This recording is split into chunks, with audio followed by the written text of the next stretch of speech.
ഞാൻ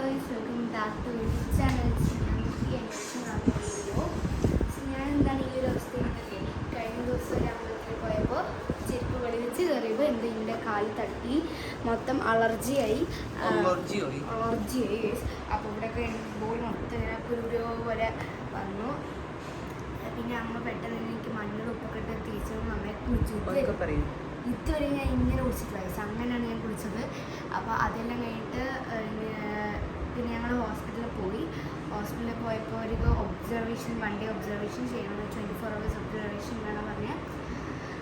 അപ്പോൾ ഇതാ ഈ ഒരു സംഭവം കുത്തി. പിന്നെ ബ്ലഡ് ടെസ്റ്റ് ചെയ്തു, ഷുഗർ ടെസ്റ്റ് ഒക്കെ ചെയ്തു, ഓക്കെയാണ്.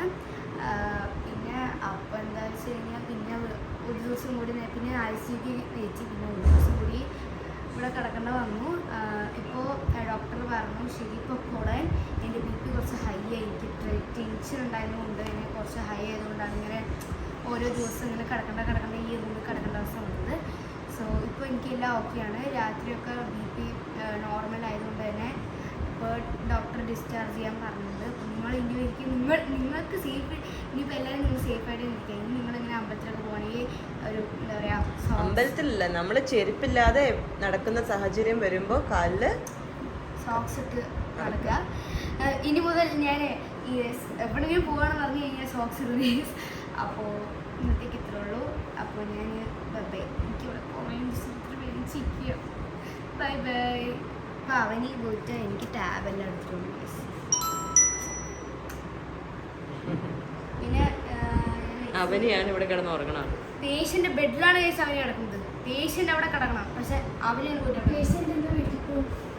അതുകൊണ്ട് അപ്പം അവനെ അവിടെ കിടന്ന് ഉറങ്ങി തീർക്കാന്ന് ഇവിടെ പറയണേ ആമി ഇന്ന് വേഗം വന്ന് ഇവിടെ കടന്നു, നമ്മൾ ഇന്ന് ഡിസ്റ്റൻസ് ആവാൻ പറയുക, വേഗം വന്ന് കിടക്കുക. അപ്പോൾ ആ സമയം ഉണ്ടായിരുന്നു. ഞാൻ അഡ്മിറ്റ് ആയ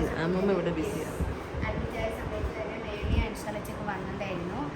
വയസ്സിലായതുകൊണ്ട് അമ്മ മാത്രമേ എൻ്റെ ഇവിടെ നിന്നുള്ളൂ. അപ്പോൾ അവനി മേമ്മയുടെ കൂടെ പോയി. ഇന്നലെ രാവിലെയാണ് ഇവരെല്ലാവരും എത്തിയത്. അപ്പോൾ എനിക്ക് എന്തോ ഒരു നിർബന്ധം ചേച്ചില്ല അത് കാരണം ഞാൻ അവനെ ഇവിടെ ഇരുത്തി പോകണ്ട പറഞ്ഞിട്ട് അപ്പോൾ അവന് ഇവിടെ കിടക്കുകയാണ്. പക്ഷേ പേഷ്യൻ്റെ ബെഡിൽ മാത്രം കിടക്കുന്നേ ഉള്ളൂ, അത് മാത്രമേ ഉള്ളൂ പ്രശ്നം. അപ്പോൾ അമ്മയും അവനും പോയിട്ട് എൻ്റെ സാധനങ്ങളൊക്കെ എത്ര. സോ അപ്പോൾ ഇന്നത്തെ എത്ര ഉള്ളൂ. ഇതാ അമ്മ എനിക്ക് ക്രീം ബണ്ണും ഐസ്ക്രീമും എല്ലാം മേടിച്ച് വെച്ചിട്ടുണ്ട്. ഞാനിവിടെ അത് അയ്യേ അമ്മ വേണ്ട, അയ്യേ വേണ്ട വേണ്ട വേണ്ട. നമ്മള് മൊബൈൽ നോക്കാതെ ആമി ഭയങ്കര ഡ്രോയിങ്ങിലാണല്ലേ.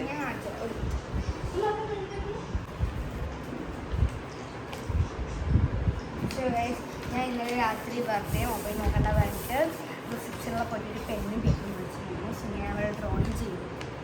കണ്ടോ ഗൈസ്? ഇത് അയ്യപ്പൻ, ഇത് ഗണപതി, ഇത് ഹനുമാൻ, ഇത് ദുർഗാദേവി, ഇത് കൃഷ്ണൻ, ശിവൻ, ഇത് മറ്റേ ഈശായോയിത്തതാണ്, അറിയാതെ മാറിപ്പോയി, സരസ്വതി, ഗണപതി, പിന്നെ ഇവിടെ കാളി, ത്രിമൂർത്തികൾ. അത് ഞാൻ കൊളായിപ്പോയി, ദേശീയമാണ്. അപ്പം ഇതൊക്കെ ഞാൻ ഇന്നലെ രാത്രി വരച്ച് കാണിക്കും. അപ്പോൾ നമ്മൾ ഹോസ്പിറ്റൽ ടൈം മൊബൈൽ നോക്കാതെ അങ്ങനെ വേണം കുട്ടികളായി കഴിഞ്ഞാൽ. വെറുതെ മൊബൈൽ നോക്കി ഷോർട്സ് കണ്ടുകൊണ്ടിരിക്കുകയാണ്. അവനിജാ നിന്നെ മാത്രം ഉദ്ദേശിച്ചാ പറഞ്ഞതോട്.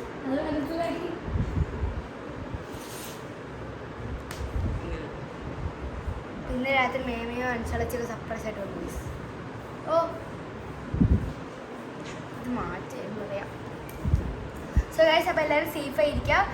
സോക്സ് ഒക്കെ ഇങ്ങോട്ട് പോവുക ചെരുപ്പ് വരുന്ന സമയത്ത്. അപ്പോൾ ഇന്നത്തെ ഇത്രയുള്ളൂ. ബൈ.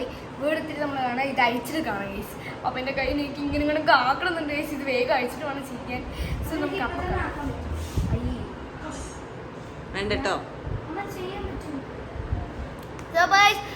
അപ്പൊ ഈ കമ്പിളിപ്പൂച്ചി, വെള്ള കമ്പിളിപ്പൂച്ചി ഉണ്ടാവും, തേളുണ്ടാവും. അപ്പൊ നമ്മള് എവിടെ ചെരുപ്പിടല്ലാതെ പോവുകയാണെങ്കിലും സോക്സ് ഒക്കെ ഇട്ട് അല്ലെങ്കിൽ നല്ല സേഫ് ആയിട്ട് നോക്കി നടക്കണം അല്ലേ.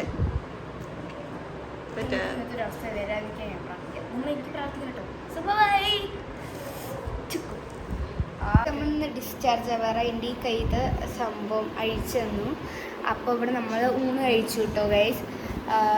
ഇപ്പോൾ നമ്മൾ എന്താ പറയുക, ക്യാൻറ്റീനിൽ പോയിട്ട് സംഭവം ഒരു മെലഡി, ഒരു മഞ്ച്, 2 ലോട്ട ചോക്കപ്പൈ. സോ അത് എനിക്ക് വേണ്ടിയിട്ടുള്ളത് മാത്രമാണ്. അപ്പോൾ എല്ലാവരും സേഫായിട്ടിരിക്കുക. അപ്പോൾ ഇന്നത്തെ വീഡിയോ ഇത്രേ ഉള്ളൂ. നമ്മൾ ഇതാ പോവാണ് വീട്ടിലേക്ക്. ബൈ.